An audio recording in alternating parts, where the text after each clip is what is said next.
Salut, je suis Adam, le premier humain que Dieu a créé. Il m'a placé dans le magnifique jardin qu'il a fait, pour que j'en prenne soin.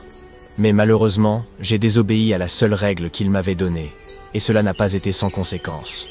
Restez jusqu'à la fin de la vidéo pour savoir exactement ce qui s'est passé. Bon visionnage à vous.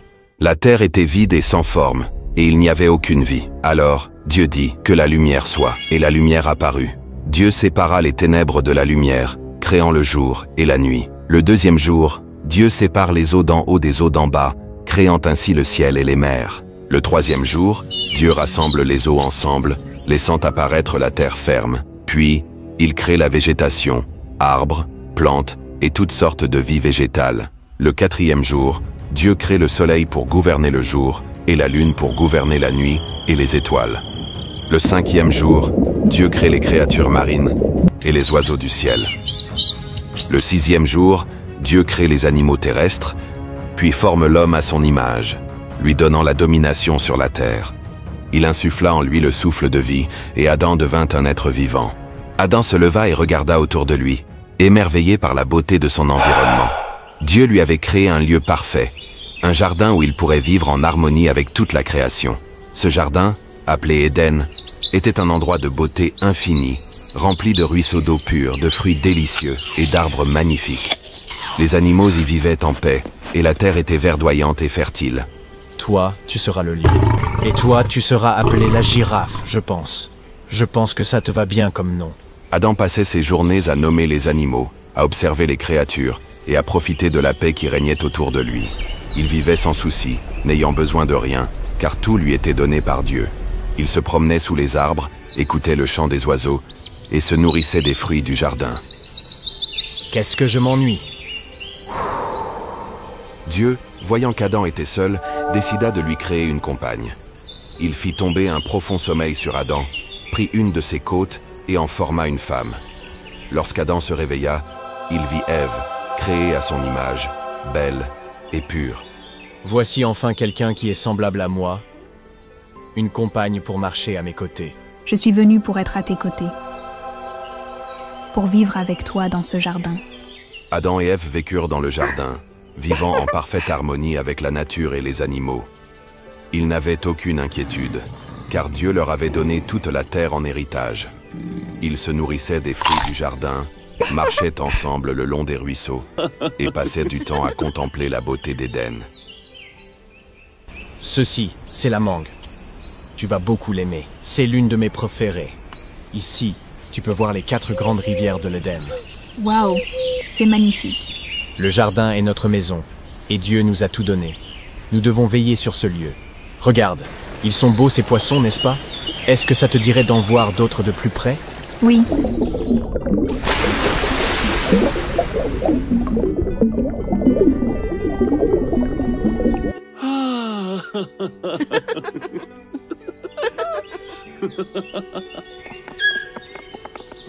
Je dois te montrer quelque chose de très important.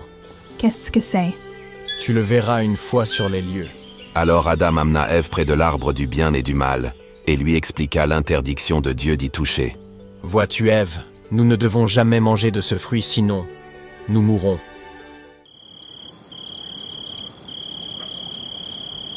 Un jour, pendant que Ève se promenait près de l'arbre du bien et du mal, celui que Dieu leur avait interdit de manger, un serpent rusé, l'ennemi de l'homme, s'approcha d'elle.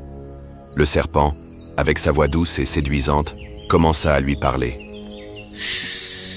Viens, approche-toi, n'aie pas peur. Ève, hésitante, s'approcha tout doucement du serpent.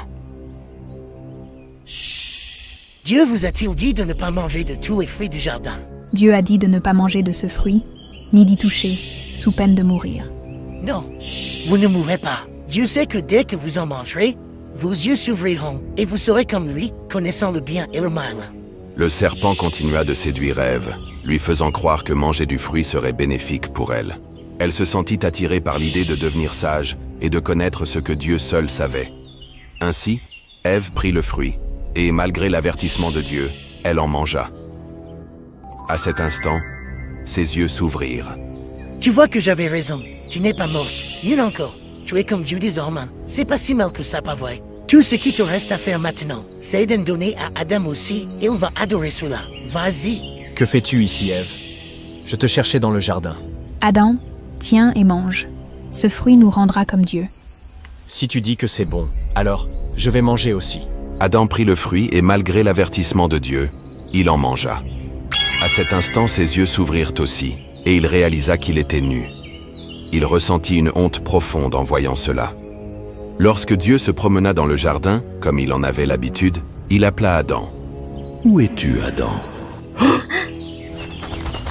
Adam. » Je t'ai entendu dans le jardin, et j'ai eu peur parce que j'étais nu, alors je me suis caché. Qui t'a dit que tu étais nu? As-tu mangé du fruit de l'arbre dont je t'avais interdit de manger? La femme que tu as donnée pour être avec moi m'a donné du fruit, et je l'ai mangé. Parce que tu as écouté ta femme, et que tu as mangé du fruit de l'arbre. Maudite soit la terre à cause de toi. Tu mourras, car tu es poussière, et à la poussière tu retourneras. Et toi, la femme, tu as écouté la voix du serpent, et tu as péché.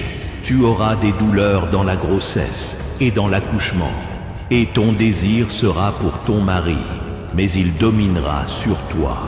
Toi, le serpent, tu es maudit entre tous les animaux. Tu rampes sur ton ventre, et tu mangeras de la poussière toute ta vie. Dieu, dans sa justice, ne pouvait laisser Adam et Ève dans le jardin. Il les chassa du jardin d'Éden, plaçant des chérubins et une épée flamboyante pour garder l'entrée du jardin, afin qu'ils ne puissent plus revenir. C'était notre maison, mais maintenant, nous devons la quitter. Tout a changé, Adam. Nous avons perdu tout ce qui nous était cher. Et ainsi, Adam et Ève furent expulsés du jardin, et ils commencèrent une vie nouvelle en dehors d'Éden, portant avec eux la connaissance du bien et du mal, ainsi que les conséquences de leur désobéissance. Mais, même dans la souffrance et la séparation d'avec Dieu, un espoir subsistait, car Dieu promit qu'un jour, quelqu'un de leur descendance écraserait la tête du serpent. Adam et Ève vécurent pendant très longtemps et eurent plusieurs enfants pendant les années qui ont suivi. Leur premier enfant était Caïn et Abel.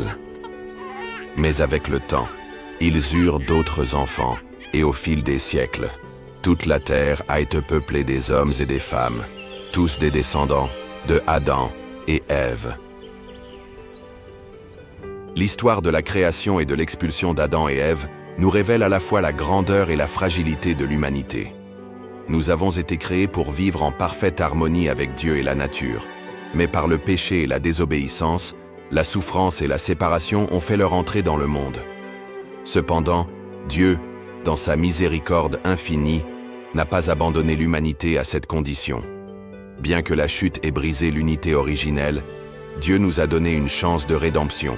Cette rédemption s'est accomplie par Jésus-Christ, qui par son sacrifice sur la croix, nous a libérés de la malédiction du péché. C'est par lui que nous retrouvons la liberté aujourd'hui, car, en croyant en lui et en son œuvre de salut, nous pouvons être réconciliés avec Dieu et restaurer la relation brisée.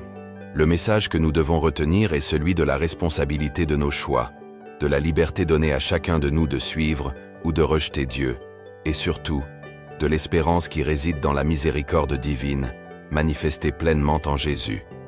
Même après nos erreurs, nous avons toujours la possibilité de revenir à Dieu grâce à son amour infini et à la grâce de Jésus-Christ. Merci d'avoir suivi notre histoire jusqu'à la fin. Si vous êtes resté jusqu'ici, écrivez en commentaire « Obéissance ». Nous espérons vraiment que cette histoire vous a plu. Si c'est le cas, n'oubliez pas de mettre un like, de vous abonner à la chaîne et de ne pas hésiter à découvrir les autres vidéos que nous proposons. Aidez-nous également à toucher plus de personnes en partageant cette vidéo autour de vous. Merci et que Dieu vous bénisse.